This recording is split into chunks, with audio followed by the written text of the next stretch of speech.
avec nous donc Nathaniel Rateliff avec un de ses musiciens. Bonsoir à vous. Il semble qu'il y ait comme une dimension confessionnelle dans ce que vous proposez avec ce nouvel album. Est-ce que vous pouvez nous expliquer ça? Est-ce que d'abord vous avez l'impression de ça aussi, de vous confesser? With your new record, it seems like you are confessing. It seems like your songs are a confession. Do you feel like these are confessions, or?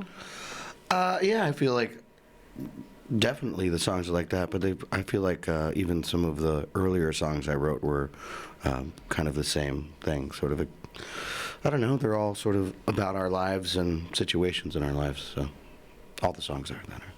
Ok, thank you. Alors en effet, oui, pour lui ce sont des confessions, mais il a aussi l'impression que des chansons qu'il avait composées bien avant font partie aussi de ses confessions. C'est toujours le même principe, c'est des chansons qui parlent de sa vie et voilà.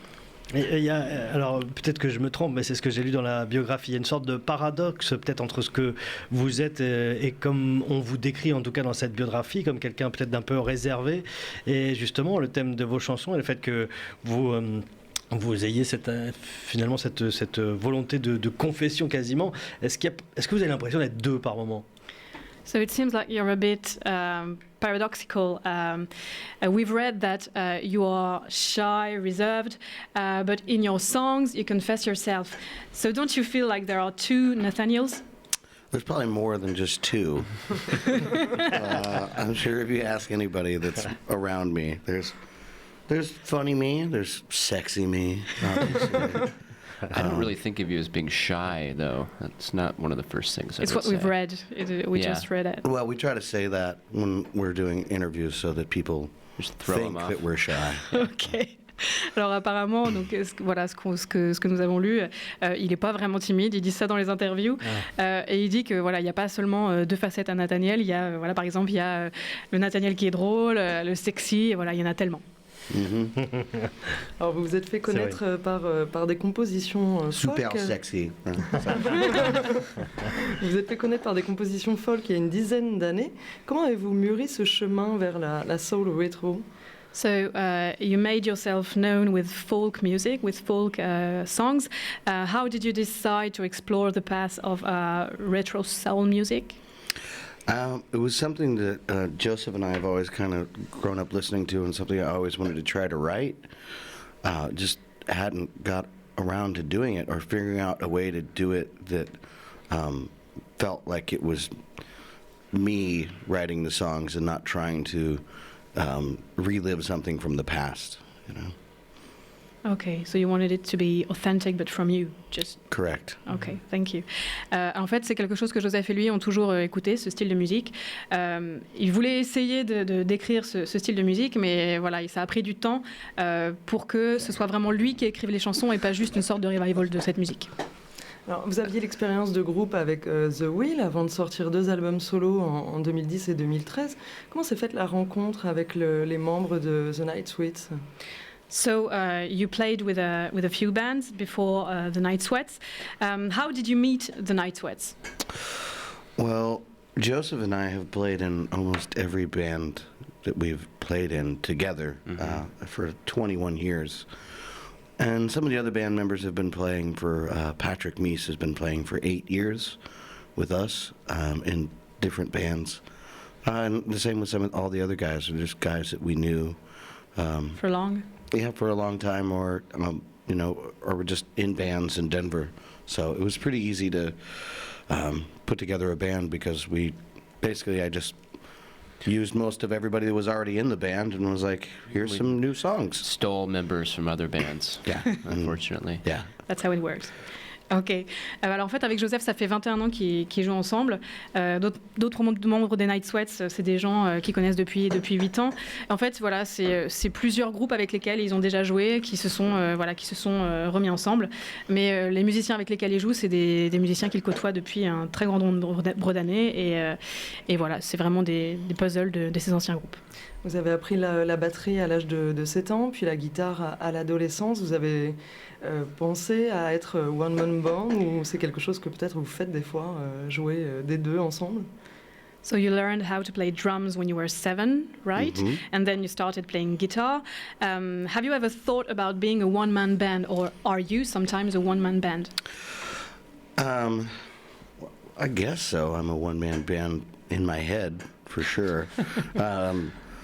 I've never thought, I mean, I've toured solo, but I never tried to, have like a loop station or a kick drum or anything like that. I always thought if I was going to play solo that I would just sing the songs and do them as they were written. Ok, Yeah. thank you. Alors oui, dans sa tête, pour lui, c'est un one-man band. Quand il faisait des tournées seul, il n'a pas besoin de station loop. Vous savez, ces pédales qui peuvent enregistrer plusieurs fois les mêmes sons. Mais voilà, en fait, il s'accompagne très bien tout seul. I hope I translated right. I'm sure you did. All the French I know, I think you did a pretty good job. Yeah. Ok. Alors, votre disque est sorti sur le prestigieux label Stax, qui a été réactivé en 2007 par Concorde. Qu'est-ce que ça représente pour vous d'être sur ce label? So your record's been released thanks to the prestigious record label Stax, right? What does this mean to you? What does this embody to you? I think, there's a lot of things that I grew up listening to that we grew up listening to. And it's just kind of an honor to be a part of a label that had so many great artists and musicians that kind of changed music, in some ways, helped change rhythm and blues and rock and roll and soul. So I think they have more greatest hits compilations than any other label. Yeah. We're realizing recently there's so much good music on their label. So it's really an honor to be on the label with so many other great artists. So. Ok, thank you very much. Alors en fait, ils ont grandi donc avec donc des artistes qui étaient signés sur ce label. Pour eux, c'est un honneur. Il y a tellement d'excellents artistes qui ont été signés sur ce label, des artistes qui ont changé la musique, que ce soit le blues, le rock. Et il y a énormément de hits qui ont été produits donc par cette compagnie. Alors, vous dites avoir voulu échapper à la vie du Missouri où les gens travaillent et grandissent trop vite. Vous avez été gardien de lycée, routier, jardinier. Quel regard vous portez sur ces expériences ouvrières passées? So you say that you wanted to escape the life in Missouri because people work and grow up too fast. You've been a high school caretaker, a lorry driver, a gardener. Now, how do you look at those previous job experiences? It's all life experience, really. Joseph went to high school. Mm-hmm. I didn't. You would go to high school with me as my guest a lot, though. It was pretty fun. I would show up and go to school with him, even though I didn't go to school. So it was, for fun. Yeah. I think those life experiences are just, I don't know. Well, I think that a lot of what you write, it comes out of struggle and a lot of things people can relate to in that kind of world. And I also think that the lorry driving gave us a skill we never thought, because we both did that, and you learn how to back up trailers, which is really important when you're in a van with a trailer and like driving through Manhattan or somewhere. To have that skill, it was not something we expected to be so useful. So did you drive your own vans, your own lorries? Oh, for years we've been driving our own vehicles, so yeah. Okay. On tour. So that was useful in the end. Yeah, of course. Ok. Alors en fait, tous ces métiers qu'il a pratiqués, et donc ce sont des expériences évidemment qui l'ont enrichi.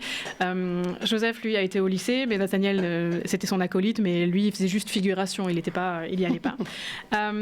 Donc le fait d'avoir eu donc tous ces métiers-là, il nous explique, Joe, par exemple, que le fait d'avoir conduit un camion, ça les a beaucoup aidés quand ils font leur tournée, parce que faire une marche arrière avec un camion dans Manhattan, c'est pas toujours facile. Donc voilà, ça apporte aussi donc à l'écriture de leur musique, puisque donc on retrouve des histoires des difficultés que les gens peuvent rencontrer dans la vie de tous les jours. D'ailleurs, il y a ce morceau, Son of a Beach, avec ce clip qui se déroule dans une prison. Moi, ça m'a fait penser à Lomax, qui a enregistré justement, notamment en prison, des chants dans les années 50, 60, des premiers bluesmen, des premiers soulmen. Est-ce que vous faites référence à ces enregistrements-là, dans cette chanson, ou avec cette chanson en tout cas, ou est-ce que vous voulez dire complètement autre chose? So the video of Son of a Bitch has been shot in a prison, right? It made Manu think about Lomax, who recorded songs in prison. Was it a reference to that, or just something different? It was actually a reference to the end of the Blues Brothers movie. All right. So we just thought it would be funny. There was, But it's more prestigious to say it references Lomax. So start doing that so from now on. our deep research from the Library of Congress and Alan Lomax led us to try to recreate the work he's done to archive. Okay, so I'll try to say that. Smart ass. I'll forget about the Blues Brothers part. Yeah. Okay. Donc en fait, c'est une référence à la fin du film des Blues Brothers. Mais ça lui va aussi si on parle de Lomax. C'est plus prestigieux. Donc voilà. Alors, peut-être une transition avec les prisons où il y a beaucoup de portes. J'ai lu que vous aimiez les portes. Est-ce que vous pouvez nous expliquer ça? So Severine's read that you love doors. Can you tell us about this passion about doors? The Doors. The Doors. The Band or no, pas le groupe. Les portes. The Doors. Oh, I collected doors for a while. Really? Yeah, well, I thought I would. You were going to build something out I think of they them. looked nice, and I was going to build a fence or something out of them. I don't know. I had grandiose visions of what I was going to do with all these free doors. Okay. Yeah, En fait, yeah, it's funny. It's stupid. Yeah. so did you manage to do something with these doors? Or? I gave them to a friend who was building a fence out of doors. Ok. Alors en fait, il collectionnait les portes à une époque, il trouvait que c'était joli et en fait, il voulait en faire une clôture et au final, donc il nous dit qu'il les a donnés à un ami à lui qui s'en est fait une clôture. Ok. Merci beaucoup.